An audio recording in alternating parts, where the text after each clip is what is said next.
This is the Living in Havering podcast.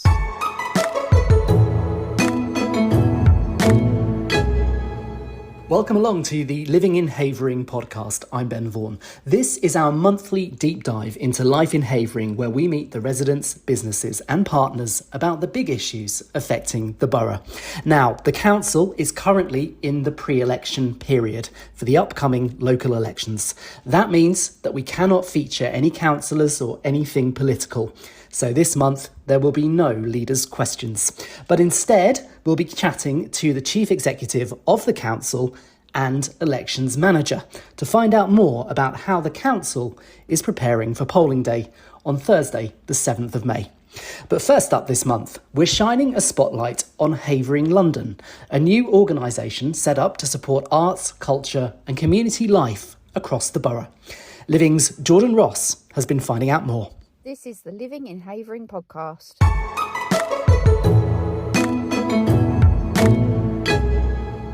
Havering London is helping to deliver Havering's new cultural strategy, making sure that culture plays a bigger role in the everyday lives of local people. It is now implementing A Good Life. That's the 3-year cultural programme which brings more creative activity, events and opportunities into neighbourhoods across the borough. They recently launched A Good Life Season 2 at an event taking place in the Liberty Shopping Centre car park. This brought together a host of creatives to give us a glimpse into what's on offer for local residents as part of the next phase of A Good Life. Good evening, how are we? Okay? Very well. Yeah. Havering is a unique place, it's a border town, it's Essex roots, but London identity as well. London just on the horizon over there. And it has a strong, independent character. The launch event saw the premiere of Bosch, a new immersive artwork inside a transformed Volkswagen Golf, Boogie Times, which is a new mural by artist David Nash, alongside DJs that were celebrating Romford's rich dance music heritage. We also heard more about the launch of the new Green Life programme. A green life begins from 2 principles. First, that creativity is the most important tool we have in shaping the future. And second, that we can have the most impact by focusing on the places and communities that we work in, love and call home. Creatives in this room who care deeply about this place and who want to build pride and celebrate who we are and what we can achieve together here in Havering. You're listening to the Living in Havering podcast. Now, we've just been hearing about Havering London, and I'm pleased to say that we're now joined by David Shearing, who is the director of Havering London, here on the Living in Havering podcast. Hello, David. Well, hello, thanks for having me. Well, thanks for being here. Can you first of all start by just telling us, how did Havering London come about and what's the story so far? So, Havering London, interesting name as well for a new cultural organisation. It came about through our bid to be London Borough of Culture. We set about 2 years ago to map out what a kind of new cultural vision could look like for Havering, working with partners, local people to vision what they wanted to see should we be successful with being a London Borough of Culture.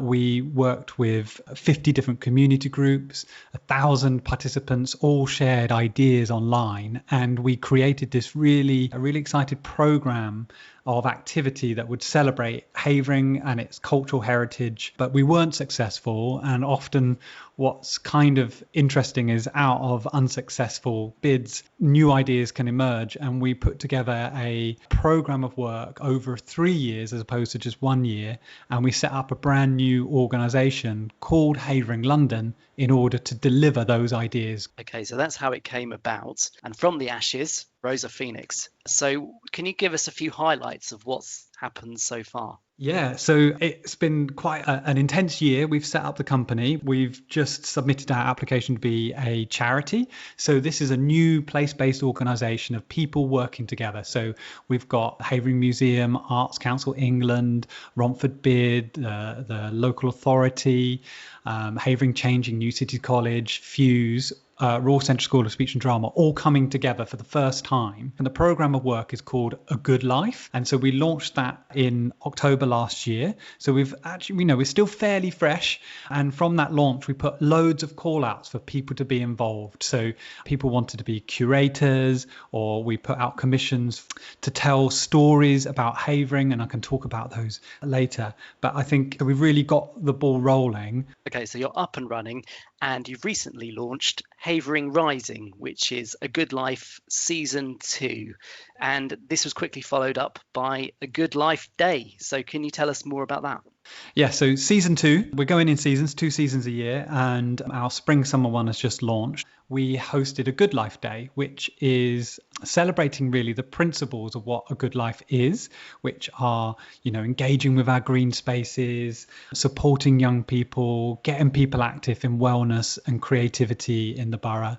As a part of season 1, we did a call out for local community venues to come together and share resources. So we set up the Community Venue Network, and we've now got 13 partners on that across the whole borough. And what we've decided to do is invest £150,000 into those venues to help them better support cultural activity. And to celebrate that network, we hosted a Good Life Day, which was 11 of those venues creating activity. And we just had some brilliant events over the day. Thousands of people came. We had food events at Rainham Royals, free cinema screenings at the Lumiere Cinema. Havering Museum did a kind of music events. We had a really beautiful event at the My Place with Romford Ceilidh Band and Ukrainian musicians, and it was just such a special collaboration. What can residents expect from A Good Life Season 2 moving forward? So we've got a few activities coming up. The first one is the launch of A Green Life, which is our kind of climate manifesto in some ways. It's a kind of set of principles that over 50 people in the borough have contributed to help us think and be inspired about our green spaces. And then we've got a lot of free activity coming up. So we've commissioned a new mural and film for the skate park, Romskate, which is a beautiful site, one of the only grade 2 listed skate parks in the world. And it's in Havering, and it's such a brilliant asset. And so we're doing a day to celebrate those new artistic commissions, and that's happening in July, on the Saturday the 25th of July. And then the bank holiday weekend in August, we have Market Town. We are inviting residents to get involved, so signing up on the website to be a part of Suburban Legends, which is a kind of celebration of the characters and stories and myths and memories of Romford Market. And so throughout the day, you'll see these kind of happenings of people walking through the market. And then in the evening, we're doing a kind of light show, projection show, that is a 25-minute story about our heritage in Romford. And we're paying homage to the Liberty Fountain that was there in the 70s, 80s and 90s. Other things that are happening, the music heritage of Havering. We are doing an exhibition in the autumn called Mega, Romford Suburban Sound Revolution, which really charts a 10-year history of 1989 to 1999 of that club culture, that kind of new jungle drum and bass history and the club scene that we had. And we're looking for people to share their stories, submit old memorabilia. And probably the one that is really accessible to a lot of people is our stories. And we're offering £4,500 for people to tell a story that's been hidden or needs uncovering in Havering. It all sounds fantastic, and a real broad range of activities taking place through this project. So, David, one question I will ask you is that quite a few people, maybe living in the borough, listening to this, may think, culture, art, all that type of stuff, it's not really for me. It doesn't really represent me, and all this is actually a load of artists coming out from inner London telling us what they think we need. So how do you, as director for Havering London, make sure that Havering London truly reflects Havering? That's a really great question. And I think sometimes culture is a kind of complex word. I just think it's about it as activity, right? So, everything that we do other than sleeping is probably culture. The books we read, the music, going to a pub quiz, having a food market, actually celebrating life, going for walks. It's a part of the storying of who we are. I think culture and art is something that really is a right, and we should be demanding it. And this is new money coming into the borough, right? Right, the money's there from national funding pots. People might say, oh, can't we fill the potholes? I want the potholes filled as much as possible, as many anyone else, but this isn't money that could be spent on that. It will go to another borough if we're not asking for it. Beyond the financial gain as well, there's also a massive benefit for the community, isn't there, in terms of community cohesion, people coming together. It really does bring shared values together. Yeah, and now the venue networks are really beautiful organisations, right? So we've got Havering Museum, Hope Cafe, Lumiere Cinema, Mary Magdalene Church in North Ockenden, My Place, New City College, Rainham Royal, Sapphire Jubilee Centre. These are places right at the heart of people's community. It's called A Good Life for a reason, right? So I know that life is challenging and we have to create a good life for ourselves. And I think that's it. It's a kind of process. And that ability for us to connect is a really important part of that. Well, David, we're almost out of time. You heard it here first. Havering is going through a cultural renaissance, and David Shearing is at the helm of that. And it really comes across, David, when you're answering these questions, how passionate you are about this project and all the activities and work that you're doing. Yes, I went to the Queen's Theatre as a young boy, and I've had a fortunate career where I've gone off and was able to make art, and I was on the board for the Queen's for some time. And I just think we have assets like that are so brilliant, and I do care passionately because I do think, it gives people opportunity. It can change lives. Absolutely. Get involved now. Go to the Havering London website. David, thanks so much for joining us here on the Living in Havering podcast, and good luck with A Good Life Season 2. Thank you. The Living in Havering podcast is just one way you can keep up to date with what's happening around your borough. Sign up for the Living in Havering email newsletter, the council's weekly publication, bringing you all of the latest news, events and important updates from across Havering. It's completely free and takes less than a minute to subscribe. Visit havering.gov.uk/e-news. That's havering.gov.uk/e-news and sign up today.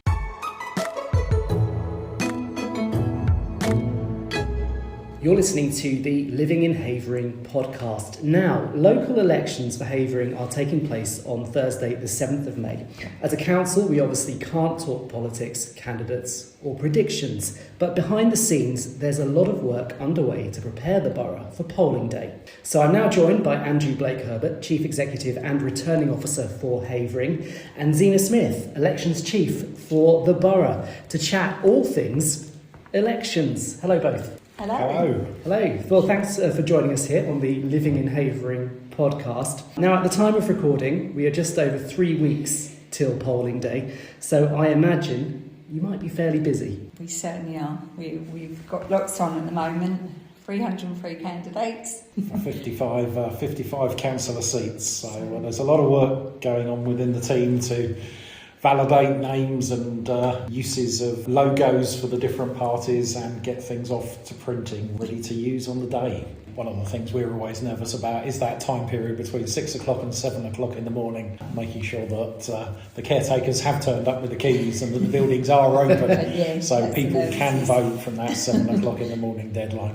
Squeaky what's it time then, I Yeah, guess. that's definitely the one. Okay, so what's the point of these local elections? I suppose my first question, and how do they differ from the general or national elections? I think the really important part of this is about local decisions and what happens locally. So the general election, you're obviously voting for your MPs, and collectively they'll form the national government and set national policy. Obviously, being a London borough, we also have the GLA elections, which sets the makeup of the GLA and some of that wider London thinking. But this is a real opportunity for local people to elect their local representative, select councillors that are going to represent them in the best possible way and deliver the outcomes that they want on their behalf. Okay, so in a way, if people are really looking for real change on their doorstep, these are the elections for them. Absolutely, yeah. These are those elections. Obviously, the national policies influence a lot about the decision making locally, but this is, the decisions around local infrastructure, parks, the highways improvements, etc., and the types of offers that we have across the borough for local people and businesses to be able to use. Okay, so as we gear up to open the polling stations, Zena, can you give us an idea of what's happening right now at the council, sort of behind the scenes, if you like? What things do you have to think about or do to make sure that you're ready for a successful elections? We've got to make sure all our venues are accessible, they're open on the day. We've got to staff those polling stations. So we've got a few hundred staff working just in the polling stations. We've got another 250 people working at the count venue. We've got a whole range of dates for post-vote opening sessions. And at the moment, we're doing a lot of proof checking of paperwork, notices, ballot papers to ensure that everything is as should be on the ballot paper. It really sounds like a military operation. It is, yes. Yeah. So we've got quite a small team, but we've all been around for quite a time. And as Zena says, we try to use different staff to run polling stations versus those that will be involved in the count overnight. But for a number of people, they will be up from very early on the Thursday morning all the way through to whenever we finish the counting at some point on the Friday morning. When you say a number of people, I presume that you include yourself in that number, Andrew. Unfortunately, yes.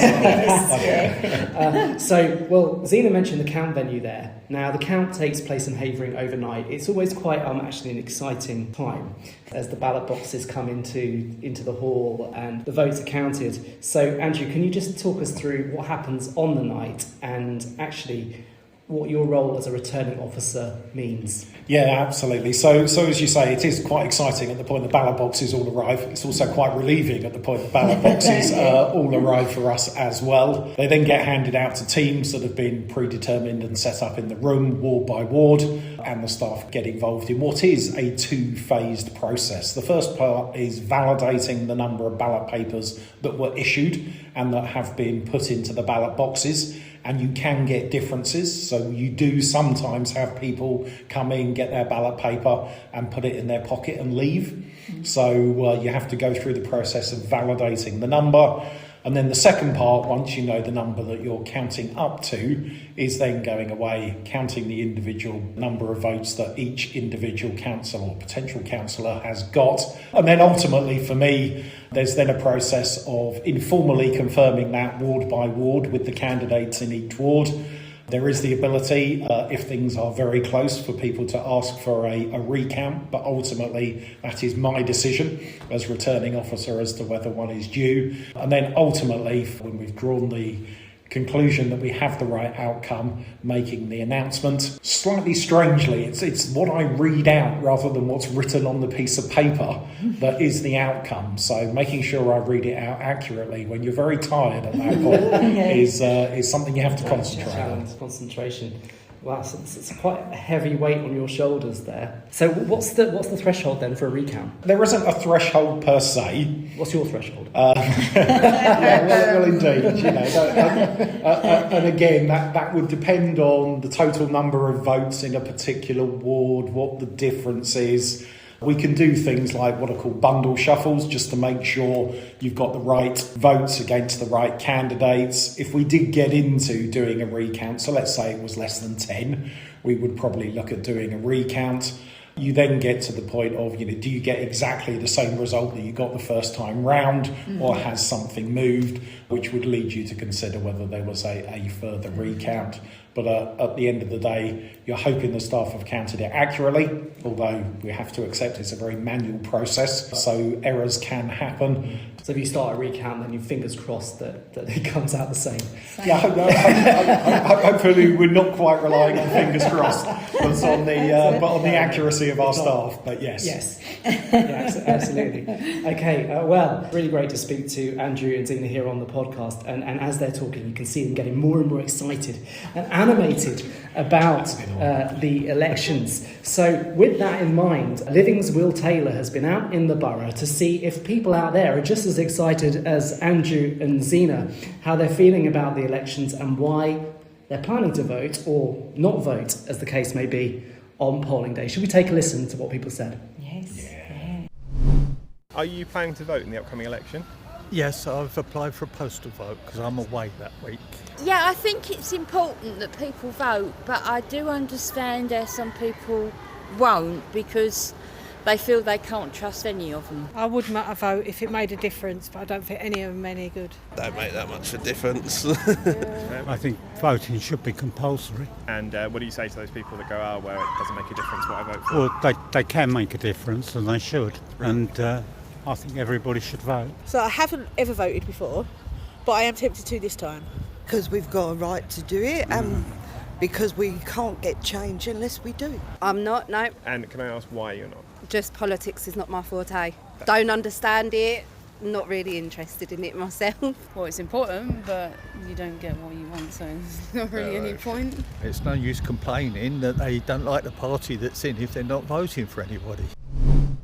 Okay, well, lots of mixed opinions there. Now, some people clearly very engaged in the elections process, queuing at 8 in the morning to cast their vote, but there are others not so engaged or really couldn't care less. So what's the council doing to combat this voter apathy and get as many people as we can to the polling stations on the 7th of May? They can queue up earlier if they want, because the polling stations open from 7 rather than 8. But, oh, do they? Yeah, Okay, there you go. I've been corrected.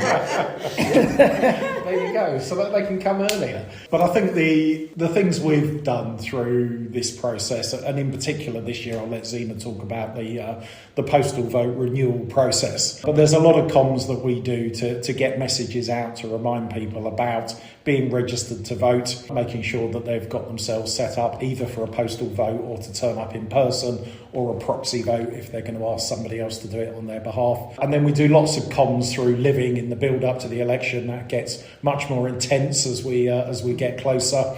And not surprisingly, all the parties will be out there as well, doing their side of that, door knocking and their leafleting and their social media. So hopefully there is a really good awareness as we build up to the 7th of May, and hopefully we get a good turnout. Now, with the run-up to polling day, there's so many numbers. I mean, I got the first one wrong.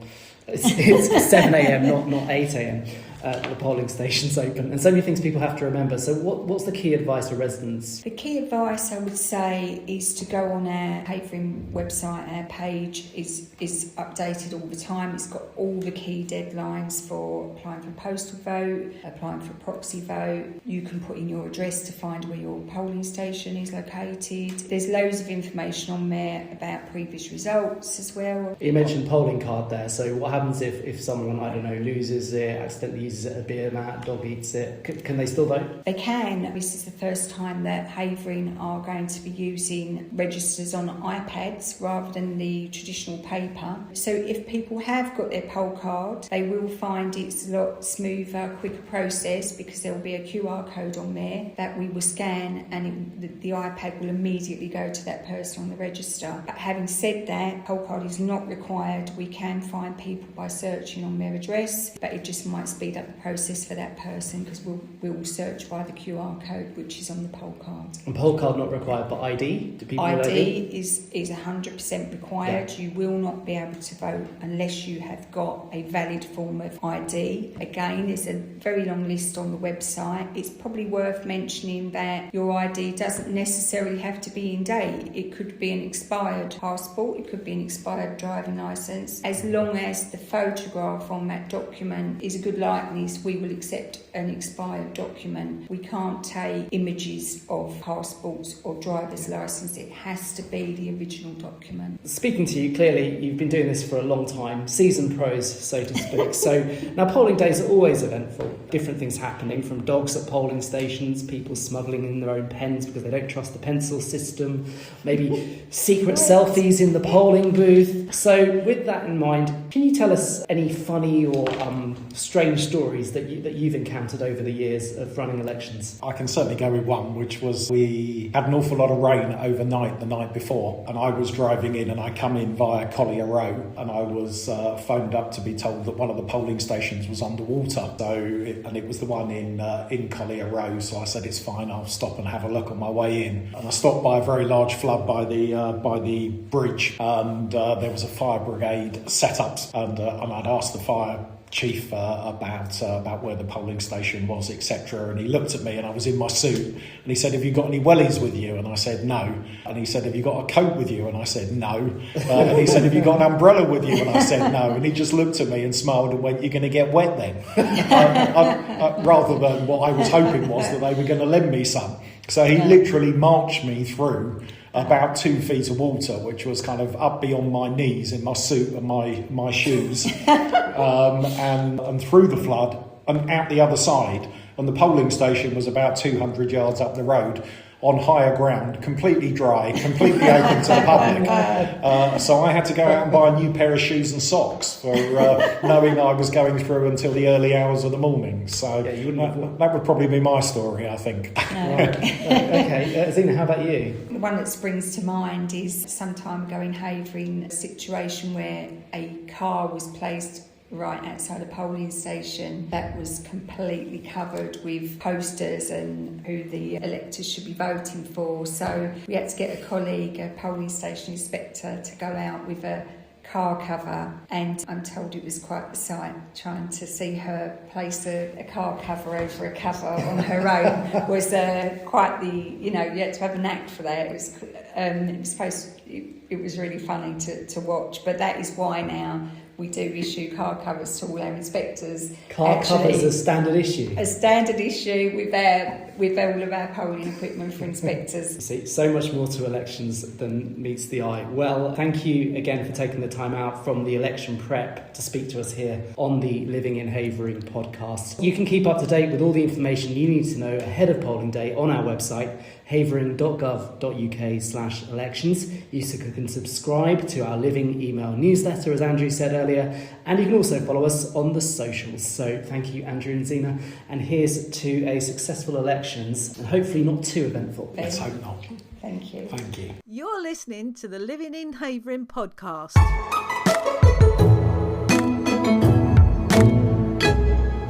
Well, that's it for this episode. We'll be back in May for another look into life in Havering and the people that make it a great place to live, work and visit. So if you have a story you think others want to hear, you can get in touch by emailing living@havering.gov.uk. Remember to like and subscribe and follow us on social media. We're on Facebook, Instagram, Nextdoor and WhatsApp. Also, make sure to sign up to our free weekly Living in Havering email newsletter, bringing you the latest news and events from Havering and those all-important council service changes. You can subscribe on our website at havering.gov.uk/newsletters. Thanks again for listening, and we'll see you next month. The Living in Havering podcast was presented by Ben Vaughan, the producer was Will Taylor, and the executive producer was Marcus Chrysostomou.